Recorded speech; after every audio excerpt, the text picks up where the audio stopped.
بسم الله الرحمن الرحيم الحمد لله والصلاة والسلام على رسول الله محمد وآله وصحبه ومن اهتدى بهداه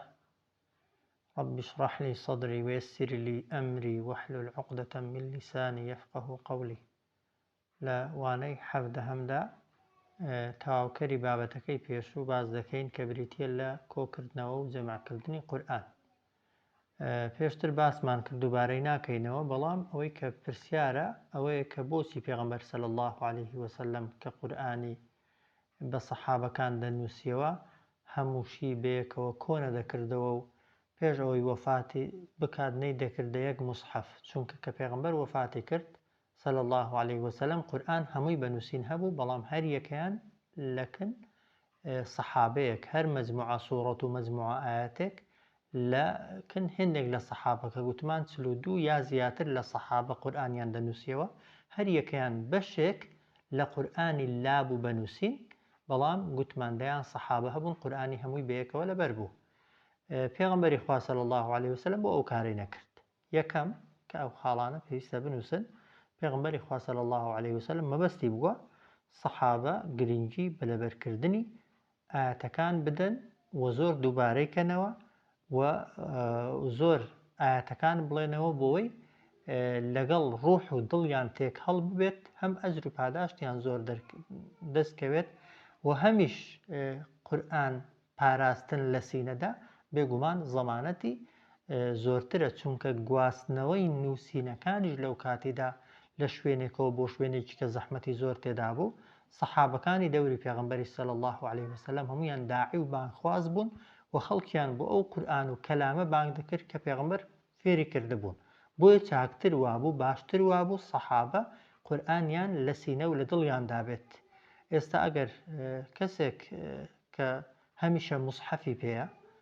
لەگەڵ کەسێک کە موسحەفی بە زەحمەت دەست دەکەوێت بەبێ گومانی ئەوەی موسحەفی بە زەحمەت دەست دەکەوێت قورئانی چاکتر پێ لەبەر دەکرێت و زیاتر گرنگی بە لەبەرکردنی قورئان دەدا بۆ لە پێشوودا حافظ قورئان زۆر بوون بەڵام ئێستا کە من لەبەرەوەی ئێستا دەیان وەسائلمان هەیە قورئانی تێدایە لە ماڵێ دەیان موسحەفی لێیە دەچێ دەرێ موبایلت پێیە و چەندان وەسائلی دیکە هەیە لە هیچ شوێنێک مەحتەل نابی کە مەحتەل نەبووی کەمتر وایە بیر لە لەبەرکردنی قورئان بکەیەوە بۆیە پێغەمبەری خوا صلی الله عليه وسلم فەرمانی نەکرد تا سەحابە گرنگی بە لەبەرکردنی قورئان و زۆر دووبارەکردنەوە و جێبەجێکردنی ئاەتەکان و گەیاندنی ئاەتەکان بدەن ئەوە یەک دووهەم لە سەردەمی پێغەمبەری خوادا صلی الله عليه وسلم هیچ مەترسیەک لەسەر نەمانی قورئان و دەستکاریکردنی قورئان بوونی نەبوو چونکە پێغەمبەری خوا صلی الله عليه وسلم بۆ خۆی لە حەیاتدا بوو ئەگەر هەر هەموو پەڕەکانیش و نووسراوەکانیش فەوتابانە و یان کەسێک نەیهێنابانەوە یان نووسینەکانی نەخوێنرابانەوە یا جوان نەنووسرابانە پێغەمبەر صلی الله عليه وسلم خۆی حازر بوو دەیان سەحابەش قورئانیان لەبەر بوو ئاسان دەیانتوانی جارێکی دیکە ئاەتەکان بنووسنەوە بەو شێوازەی کە بۆ پێغەمبەر هاتووە صلی الله عليه وسلم کەواتە حکمەتی دووەم هیچ پێداویستیەک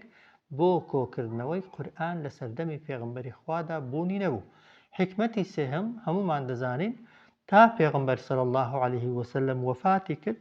بەردەوام ناوە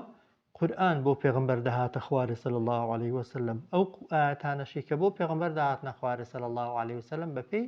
پێداویستی ڕووداوەکان و پێداویستی دین و ئیسلامەتی بۆ پێغەمبەر داهاتنە خوارێ صلی الله عليه وسلم کە لە دەرسانی پێشووتردا باسمان کرد کە هاتنە خوارەوەی ئاەتەکان لەگەڵ ڕیزبەندی سوورەت و ئاەتەکانی ناو قورئان کە ئێستا هەیە جیاوازە بۆی پێغەمبەری خوا صلی الله عليه وسلم نەیدەتوانی ئەگەر ویست باشی قورئان لە موسحەفێکدا کۆکاتەوە چونکە قورئان هەمووی دانەبەزی بوو و پێغەمبەری صلی الله عليه وسلم نەیدەزانی چەندی ماوە و ئەوەی دێ لە کام سوورەتە دایدەنێت و لەکوێ دایدەنێت چونکە قورئان کەلامی خوایە جیبریل پێی گوتووە ئەی محەممەد ئەو ئاەتانەی بۆت دێنی فلانە سوورەتەیە و لە ڕیزبەندیش لە فلانە شوێنەدایە بۆیە پێغەمبەری خوا صلی الله عليه وسلم ئەگەر جەمعی کردبایە تەمان پێی نەدەکرا بۆیە لە سەردەمی پێغەمبەری خوادا صلی الله عليه وسلم قورئان بە نووسراوەی هەبوو بەڵام هەر بەشەی لەوەی کە نووسرابوویەوە لای یەکێک لە سەحابەکانی نووسەری قورئان بوون. لە سەردەمی ئەبوو بەکری سیدیقدا هەنگاوی دووهەم دەستی پێکرد کە بریتی بوو لە جەمعکردن و کۆکردنەوەی هەموو ئەو نووسراوانەی کە لە لای کاتیب وەحیەکان هەیە. پێغەمبەری خوا صلی الله عليه وسلم لە ساڵی وەفاتی پێش وەفاتی بیستە بووی کە هێندێک لە عەرەبەکان کە پێشتر ئیمانیان هێنابوو بە پێغەمبەر صلی الله عليه وسلم هەڵگەڕاونەتەوە و مرتەد بوونەتەوە. سوپا و جەیشێکی حازر کرده بوو بە قیادە و سەرکردایەتی ئوسامەی کوڕی زەید، بەڵام سوپا و جەیشەکە خۆیان ئامادە کرد، خۆیان حازر کرد، پێغەمبەری خوا صلی الله عليه وسلم وفاتی کرد. لەبەر وەفاتی پێغەمبەری خوا صلی الله عليه وسلم ڕۆیشتنی سوپاکە طبعا دواکەوت و دواخرا تا ئەو کاتەی ئیمامی ئەبوو بەکر خوا لێی ڕازی بێ بوو بە خەلیفە. کاتێک کە ئیمامی ئەبوو بەکر بوو بە خەلیفەی مسلمانان خوا لێی ڕازی بێ، ئەو سوپای کە پێغەمبەر صلی الله عليه وسلم حازری کردبوو هەمان سوپا بە هەمان قائید و سەرکردەوە ڕەوانەی کرد بۆ ئەو شوێنانەی بۆ ئەو جێگانەی کە خەڵکی تێدا هەڵگەڕابوونەوە و طبعا جەنگێک دروست بوو کە پێی دەگوترا جەنگی هەڵگەڕاوەکان، هەڵگەڕابوونەوە لە ئیسلام وێندێکیشیان هەڵگەڕابوونەوە لەوەی کە زەکات بدەن بە خلافەت و دەسەڵاتی ئیسلامی کە وایان دەزانی ئەگەر پێغەمبەر وەفاتی کرد و پێغەمبەر نەما ئیسلامەتیش لەناو دەچێت و ئیسلامەتیش نامێنێ. ئەبوو بەکری سیدیق کە سوپا و جەیشەکەی نارد، طبعا 1200 کەس لە سەحابە دەفەرمون شەهید بوون. لەو 1200 کەسە دەفەرمون حەفتایان حافظ قورئان بوون، لەو کەسانە بوون کە لە حضوری پێغەمبەردا لە خزمەتی پێغەمبەردا صلی الله عليه وسلم قورئانیان لەبەر بوو. بۆیە کاتێک کە سوپاکە گەڕایەوە ئیمامی عومەر خوا لێی ڕازی بێت چوویە لای ئەبوو بەکری سیدیق، پێشنیاری بۆ ئەبوو بەکری سیدیق کرد و فەرمووی ئاگاداری کە بەشێکی زۆر لەو کەسانەی کە قورئانیان لەبەر کردووە لە سەردەمی پێغەمبەردا وەفاتیان کردووە، ئێمە ئەگەر تووشی شەڕێکی دیکە و حادیسەیەکی دیکە ببین لەوانەیە ئەوانەی کە قورئانیان لەبەرە کەم ببن و مەترسی لەوانەیە لەسەر فەوتان و دەستکاریکردنی قورئان دروست ببێ. بۆیە ئیمامی ئەبوو بەکر یەکەم جار گوتی چۆن کارێک بکەم کە پێغەمبەری خوا نەیکردووە صلی الله عليه وسلم، بەڵام ئیمامی عومەر دوای ئەوەی کە تەوزیحات و ڕوونکردنەوەی بۆ دەدات و ئیمامی ئەبوو بەکر دڵنیا دەبێت لەوەی کە پێشنیارەکەی ئیمامی عومەر تاکە چارەسەر و ڕێگایە بۆ ئەوی پارێزگاری بکرێ لە پەرتەوازەبوون و پچڕپڕچڕبوونی قورئان و هەروەها سەرلێشێوانی مسلمانان دواتر نەزانن کام سوورەتە لە پێش کامیانە و کام ئاەتە لە دوای کامیانە و کام نووسراوە پێشتر هاتووە و کامە دواتر هاتووە و کامە لە مەکەی هاتووە و کامە لە مەدینەی هاتووە. ئیمامی ئەبوو بەکر پێشنیارەکەی عومەری کوڕی خەتابی قبوڵ کرد، کەواتە کۆکردنەوەی قورئان بە پێشنیاری عومەری کوڕی خەتاب بووە، بە پێشنیاری عومەری کوڕی خەتاب بووە، بەڵام بە ئەمر و لە سەردەمی دەسەڵاتی ئیمامی ئەبوو بەکری سیدیقدا. ئیمامی ئەبوو بەکری سیدیق خوا لێی ڕازی بێت زەیدی کوڕی ثابت کە یەکێک بوو لە نووسەرەکانی وەحی بانگی دەکات و پێی دەڵێت بێگومان تۆ پیاوێکی گەنجێکی عاقڵ و ژیری، دەزانم ناپاکی و خیانەت و درۆ لە تۆ ناوەشێتەوە و تۆ لە سەردەمی پێغەمبەری خوادا صلی الله عليه وسلم وەحید نووسیوەتەوە، بۆیە بگەڕێ هەموو ئەو نووسراوانەی کە لە لای ئەو کەسانە هەنە کە لە پێغەمبەرەوە صلی الله عليه وسلم قورئانیان وەرگرتووە و قورئانیان نووسیوەتەوە هەر هەمووان کۆکەوە. زەیدی کوڕی ثابت طبعا ئیشەکەی زۆر بەلاوە قورس بوو، هەستی دەکرد کە کارێکی زۆر قورس و گرانی پێسپێردراوە، بۆیە دەڵێن سوێندی خواردووە، فەرموویەتی والله لو كلفوني نقل جبل من الجبال ما كان أثقل علي مما أمرني به من جمع القرآن. دەفەرمێ سوێن بەخوای گەورە ئەگەر فەرمانیان پێکرد بامە شاخێک لە شاخە گەورەکان لە شوێنی خۆیەوە بگوازمەوە بۆ شوێنێکی دیکە بەلامەوە ئاسانتر بوو لەوەی کە قورئان کۆکەمەوە و ڕیزبەندی و تەرتیباتی بۆ بکەم بەو شێوازەی کە پێغەمبەر کردوێتی صلی الله عليه وسلم. بەڵام فەرمانی خەلیفەیە، ئەمری خەلیفەیە، زەیدی کوڕی ثابت چوویە ژێرباری کۆکردنەوەی قورئان کە زەید وەکو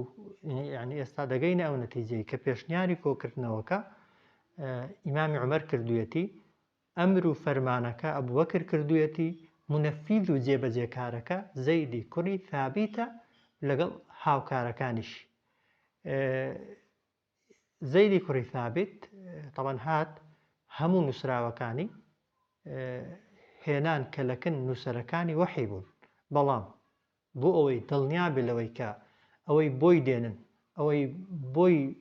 دەگوازنەوە، ئەوەی دەیخاتە ناو پەڕەکانی قورئان و ڕیزبەندەکەی بۆ دادەنێ، بۆی دڵنیا بێ لەوەی کە لە ئەو شێوازەیە و ئەو نووسینەیە کە پێغەمبەر صلی الله عليه وسلم بۆی نووسیوە دەبوایە هەر یەکەی دوو شاهیدی لەگەڵ بێ. کەسێک کە نووسراوێکی لەکن بوو، سوورەتێکە چەند سوورەتێکە چەند ئاەتێکە، دەبووە دوو کەسی عادل و دادگەری شاهیدی بۆ بدەن، بڵێن شاهیدی دەدەین کە ئەو کەسە بە ئامادەی پێغەمبەر صلی الله عليه وسلم ئەو ئاەتانەی نووسیونەتەوە و لەبەری کردوون و بە هیچ شێوەیەکی دەستکاری نەکراوە، کە لە هێندێک ڕیوایەتدا دەڵێن دوو شاهیدی لێ وەردەگرتن و کەسەکەشی سوێن دەدا کە ئەوەی دەیهێنێت و ئەوەی تەسلیمی دەکات و دەیخاتە بەردەستی زەیدی کوڕی ثابت ئەوەیە کە پێغەمبەر صلی الله عليه وسلم بۆی خوێندووەتەوە، کە پێغەمبەری خوا صلی الله عليه وسلم تەصدیقی کردووە. بەڵێ لە سەردەمی پێغەمبەری خوادا صلی الله عليه وسلم بە یەک ساڵ هەموو ئەو ئاەت و سوورەتانەی کە نووسرا بوونەوە لەکن نووسەرانی وەحی هەر هەمووی کۆکرانەوە، خرانە بینی دوو یعنی نووسینەکان هەمان نووسین بوون کە لە سەردەمی پێغەمبەر نانووسرا بوون صلی الله عليه وسلم. پەڕە، بەردە، تەختەیە، گیایەکە یان ئێسقانێکە کە ئاەتەکەی لەسەر نووسراوەتەوە هەر وەک خۆی، بەڵام هاتوون بەڕیز لە نێو دوو پەڕەدا هەر هەمویان داناوە. لە سەردەمی خلافەتی ئیمامی عومەردا ئیمامی ئەبوبەکردا ئەو نووسراوە، ئەو موسحەفە، ئەو یەک موسحەفەی کە هەبوو هەمووی لە کن ئیمامی عومەر پارێزراو بوو. ببورن ئیمامی ئەبوبەکر، ئیمامی ئەبوبەکر کە وەفاتی کرد تەوان قورئانەکەی هێنا تەسلیم بە ئیمامی عومەری کرد کە ئیمامی عومەر تەوان مڕەشەحی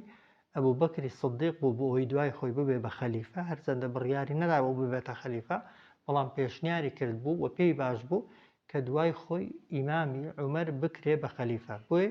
لە سەردەمی حیاتی ئیمامی ئەبوبەکردا قورئان هەمووی بەیەکەوە، هەر هەموو نووسراوەکان بەیەکەوە بە تەرتیب و ڕیزکراوی، بەڵام بە نووسینی جیاواز بەو ڕیزبەندی کە ئێستا هەیە لە بەردەستی ئێمەدا و بەوە حکاتی خۆی بۆ پێغەمبەر هاتووە صلی الله عليه وسلم لە دوای یەک ڕیزکرابوون و خرابوونە ناو دوو بەرگەوە، ناو موسحەفێکەوە. ئەو موسحەفە لەکن خۆی پارێزرا بوو کە وەفاتی کرد. پێش وەفاتی تەسلیم بە ئیمامی ئەبوبەکر عومەری کرد و ئیمامی عومەریش کە بریندار کراو وەک دەڵێ کە زانی لە مردن نزیک بۆتەوە، موسحەفەکەی تەسلیم بە حەفسەی کچی کرد کە خێزانی پێغەمبەر بوو صلی الله عليه وسلم. ئەوە قۆناغێکی دیکەی کۆکردنەوە و جەمعکردنی قورئان کە وەکو باسمان کرد لە سەردەمی خلافەتی ئەبوبەکری سدیق جەمعەکە کراوە. پێشنیارەکە ئیمامی عومەر کردوێتی، فەرمانەکە ئەمرەکە ئەبوبەکری سدیق دەری کردووە و هەروەها ئەوەی کە فەرمانەکەی جێبەجێ کردووە زەیدی کوڕی ثابت بووە، خوای پەروەردیگار لەیان ڕازی بێت، لە جیاتی ئێمە پاداشتیان بداتەوە و خوای گەورە بە دڵنیاییەوە تەوان هۆکاری پاراستنی قورئانن. هەر کەسێک و هەر کەسێک قورئان دەخوێنێتەوە و لە قورئان فێر دەبێ بەشێک لە فەضلەکەی و لە گەورەیەکەی دەگەڕێتەوە بۆ ئەو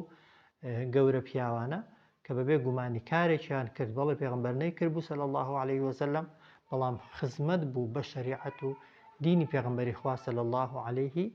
وسلم. خوای پەروەردیگار وامان لێ بکات کە لە کتێبەکەی خۆی شارەزایکەین و جەمع و کۆکردنەوەی قورئان و گۆڕانکاریەکان ماویەتی لە دەرسانی داهاتوودا پشتیوان بە خوای پەروەردیگار زیاتر قسەی لەسەر دەکەین. صلى الله على سيدنا محمد وعلى آله وصحبه أجمعين.